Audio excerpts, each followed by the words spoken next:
गुरु शुक्र कंजक्शन के बारे में हम लगातार चर्चा कर रहे हैं। इस वीडियो में देखेंगे आपके नवम भाव के लिए। नवम भाव में जहां पर गुरु और शुक्र अब कन्या राशि में स्थित होंगे और आपका मकर लगन होगा। मकर लगन के चार्ट में यहाँ गुरु एकदम अपने से ऑपोजिट स्थित होंगे, जबकि शुक्र यहाँ नीच की स्थिति में आ जाएंगे। अब वास्तव में आपको यहाँ ये देखना होगा इनमें से कोई भी ग्रह रेट्रोग्रेड है या नहीं, क्योंकि अगर यहाँ शुक्र रेट्रोग्रेड होते तो क्योंकि शुक्र यहाँ नीच के हैं इसलिए वो अपना जो नेगेटिव प्रभाव यहाँ दे सकते थे तो वो वक्री होने की वजह से नहीं देंगे। इसके साथ साथ अगर यहाँ गुरु रेट्रोग्रेड हो जाते उस केस में गुरु का जो आपको शुभ प्रभाव मिलना चाहिए वो पूर्ण रूप से नहीं मिलेगा। यहाँ पे फिर आपको डिस्पोजिटर को भी देखना होगा। डिस्पोजिटर यहाँ बुध है और बुध आपके चार्ट में अच्छी स्थिति में है या नहीं। नॉर्मली अगर देखा जाए तो गुरु शुक्र का जो कंजक्शन है वो कहीं ना कहीं आपको आध्यात्मिक यात्रा या धार्मिक यात्रा से जोड़ेगा। साथ ही साथ आपकी हायर एजुकेशन के लिए ये कंजक्शन बहुत सपोर्टिव होगा। इसके अलावा आप अगर विदेश में सेटल होते हैं, किसी अदर स्टेट में सेटल होते हैं, तो आप अच्छी खासी इनकम प्राप्त कर सकते हैं और अपने करियर को भी सेटल कर सकते हैं। शुक्र आपके चार्ट में अगर देखा जाए तो फिफ्थ लॉर्ड है। फिफ्थ लॉर्ड होने के साथ साथ वो आपके 10th लॉर्ड भी हैं। तो नॉर्मली अगर ये कंजक्शन के हिसाब से हम सोचेंगे तो जातक का जो झुकाव है कहीं ना कहीं वो फॉरेन की तरफ होगा या अदर स्टेट में सेटल होने की तरफ होगा। अब यहाँ पर्पस हो सकता है कि हायर एजुकेशन की वजह से आप विदेश में सेटल हुए हो या आपने अपना घर छोड़ा हो कहीं दूसरे स्टेट में जाके सेटल हुए। मेनली आपका अपने करियर को बेहतर करने का पर्पज होगा, चाहे वो आपका स्टडी वाला करियर है चाहे आपका प्रोफेशनल करियर है।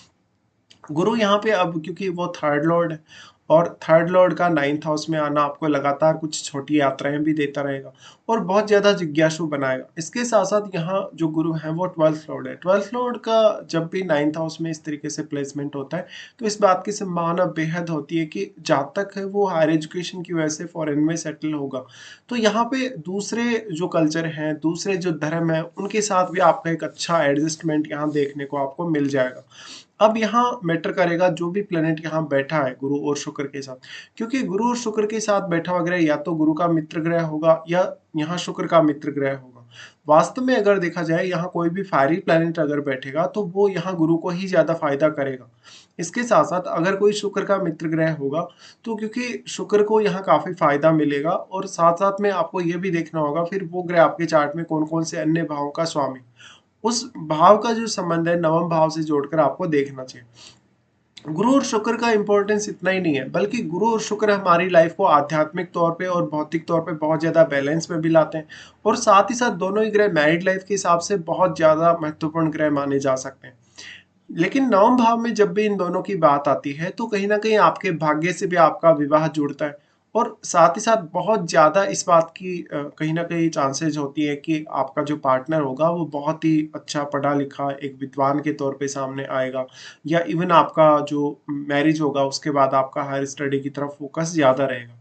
गुरु शुक्र का ये कंजक्शन है तो कहीं ना कहीं जातक को कुछ अच्छे एडवाइस देने वाले लोग भी उसके जीवन में मिल ही जाते हैं। साथ ही यहाँ पे अब आपको देखना जिस भी हाउस का स्वामी यहाँ आपके चार्ट में नवम भाव में बैठा है उस हाउस का रिलेशन आपके लंबी दूरी की यात्रा से, आध्यात्मिक यात्रा से या आध्यात्मिक कार्यों से जरूर बनेगा।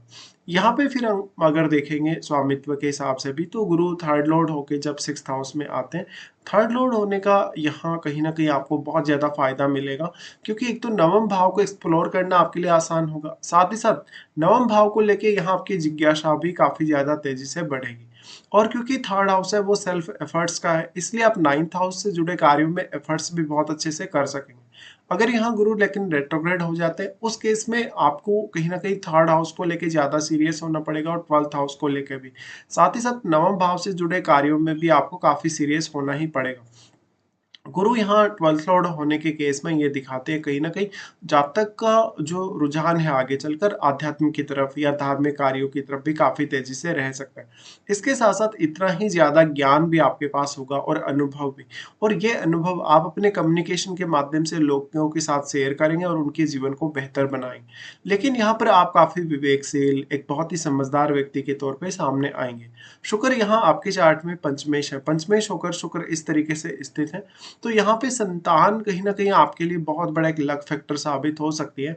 और क्योंकि गुरु भी यहाँ लक के कारक माने जाते हैं, अगर शुक्र यहाँ रेट्रोग्रेड हो जाए तो ज्यादा बेहतर है, या फिर यहाँ बुध अगर साथ ही बैठे हो तो ये आपके लिए और भी बेहतर होगा।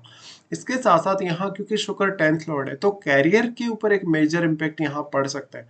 कभी कभी इस प्रकार की कंडीशन में क्योंकि दोनों ही शुभ ग्रह हैं, तो काफी सारे जातक ऐसे होते हैं जो इस कंजक्शन को लेकर काफी कंफ्यूज्ड रहते हैं कि उनका कैरियर कौन सी डायरेक्शन में होगा। वास्तव में वो शुक्र से रिलेटेड क्रिएटिव फील्ड को फॉलो करें या गुरु से रिलेटेड आध्यात्मिक या धार्मिक फील्ड को फॉलो करें कहीं ना कहीं।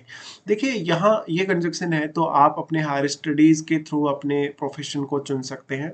साथ ही साथ आप नवम भाव से जुड़ा हुआ भी कोई प्रोफेशन चुन सकते हैं। इसके अलावा आप ऐसे प्रोफेशन में जा सकते हैं जहां पर पैसे का लेन देन होता हो, जहां पर पैसे को मैनेज करने को लेकर कुछ स्टडीज वगैरह होती हो या कुछ ऐसे कार्य होते हो।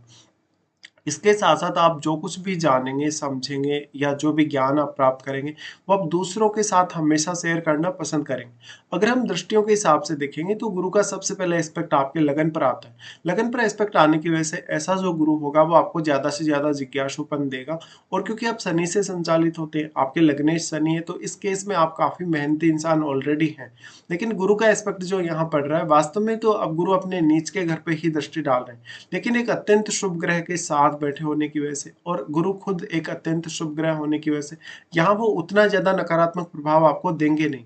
साथ ही साथ गुरु यहाँ कहीं ना कहीं आपको 12th हाउस से जुड़ा नॉलेज और 3rd हाउस से जुड़ा हुआ नॉलेज भी काफी ज्यादा दे सकते हैं। तो वास्तव में यहाँ गुरु का जो रोल होगा आपको बहुत ज्यादा शालीन बनाने को लेकर, और कभी कभी लेकिन आप में थोड़ी सा जो शनि की जो प्रवृत्तियां वो भी देखने को मिलेंगी, थोड़ा जिद्दीपन का, काफी ज्यादा स्ट्रिक्ट होना अपने कार्यों के प्रति। लेकिन वास्तव में आप अपने कर्तव्य को समझने में, अपनी जिम्मेदारियों को समझने में काफी सक्षम रहेंगे। अब गुरु जब लगन पर ही दृष्टि डालें तो ये सिक्स सेंस के लिए अच्छा, अगर चंद्रमा जैसा प्लेनेट यहाँ बैठा हो तो फिर आपके लिए और भी बेहतर साबित होगा। इसके साथ साथ वास्तव में राहु केतु का संबंध अगर आपके लगन से है तो ऐसा जो गुरु होगा वो आपके सिक्स सेंस को और भी ज्यादा मजबूत कर सकता है। गुरु का यहाँ दृष्टि है तो हर कोई आपको अप्रिसिएट करेगा, हर कोई आपको मान सम्मान देगा।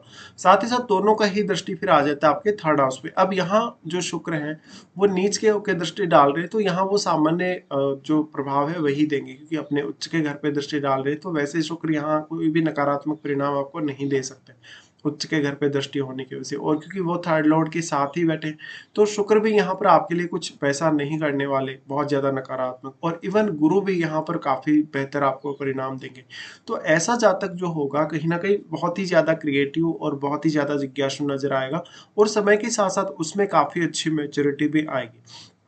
ऐसा जातक लेकिन जिज्ञासु प्रवृत्ति का होने की वजह से बहुत कुछ नया एक्सप्लोर करने की कोशिश करेगा, और इस वजह से वो काफी ज्यादा यात्राएं भी करेगा। उसके बाद यहाँ बैठा हुआ जो प्लेनेट होगा वो आपको अवश्य प्रभावित करेगा जहाँ वो गुरु और शुक्र पर दृष्टि डालेगा।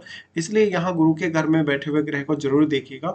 लेकिन नॉर्मली बात यह है कि गुरु अपने ही घर में बैठे हुए ग्रह को पूर्ण रूप से कंट्रोल करने की क्षमता रखते हैं। इवन गुरु यहाँ राहु केतु को भी अपनी तरफ से काफी ज्यादा कंट्रोल करने की क्षमता रखते ही हैं।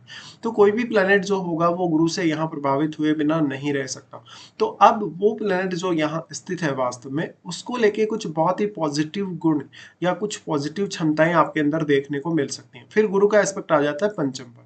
पंचम पर जब गुरु का एस्पेक्ट आएगा, अब यहाँ इंटरेस्टिंग ये है कि पंचमेश के साथ ही यहाँ गुरु बैठे हैं। पंचमेश के साथ बैठे होने की वजह से इस बात की संभावना बेहद बढ़ जाती है कि जातक का जो संतान होगा वो उसके लिए बहुत ज्यादा लकी होगा। जातक का अपने संतान के पर्पज से विदेश जाना या विदेश में सेटल होना हो सकता है। साथ ही साथ जातक क्रिएटिव बहुत ज्यादा होगा क्योंकि पंचम के स्वामी शुक्र है।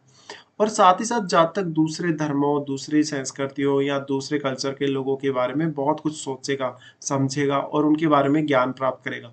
तो यहाँ पे आपको किसी भी अदर कंट्री के पर्सन के साथ एडजस्टमेंट करने में कोई भी परेशानी नहीं होगी। और आपका जो माइंड होगा कहीं ना कहीं स्टडीज को लेके, किसी भी कल्चर को लेके, धर्म को लेके बहुत ही ज्यादा ब्रॉड भी होगा। अब यहाँ फिर सबसे बड़ा फैक्टर आ जाता है मैरिज के रिगार्डिंग, क्योंकि गुरु है वो स्त्रियों के चार्ट में उनके हस्बैंड के कारक है और शुक्र पुरुषों के चार्ट में उनकी वाइफ के कारक है। गुरु के बारे में अगर हम सोचेंगे तो किसी भी स्त्री का अगर इस प्रकार का चार्ट बनता हो, उनके लिए उनका जो हस्बैंड होगा थोड़ा सा, अगर शुक्र यहाँ रेट्रोग्रेड कंडीशन में नहीं है तो हो सकता है कि उनकी मैरिड लाइफ उतनी ज्यादा सेटिस्फैक्टरी नहीं होगी, क्योंकि शुक्र यहाँ नीच के हैं तो आप अपने पार्टनर से शुक्र वाले गुण यहाँ ज्यादा एक्सपेक्ट नहीं कर सकते हैं। पर यहाँ गुरु को बहुत अच्छा होना होगा। साथ साथ में यहाँ पर क्योंकि अब आपके लिए जो आपके चार्ट में पंचम भाव है और आपका 10th हाउस है उससे रिलेटेड रिजल्ट्स भी प्रभावित होंगे, तो इनके लिए भी आपको एक अच्छी प्लानिंग करनी होगी। फिर यहाँ पे अगर हम पुरुषों के केस में देखेंगे तो शुक्र उनके लिए उनकी वाइफ के कारक है। वाइफ के कारक होने की वजह से यहाँ पर क्योंकि शुक्र पंचमेश है, तो ऐसा जो जातक होगा, ऐसा जो पुरुष होगा, कहीं न कहीं उसके लिए पार्टनर एक अच्छे गाइड के तौर पे होगा। बट हो सकता है कि भौतिक सुख-सुविधाओं के मामले में आपने पार्टनर से जो कुछ एक्सपेक्ट किया था, वैसा आपको रिज़ल्ट ना मिले। तो इस तरीके से आपको देखना है, साथ ही साथ आपको अपनी महादशा पर भी विचार अवश्य करना चाहिए।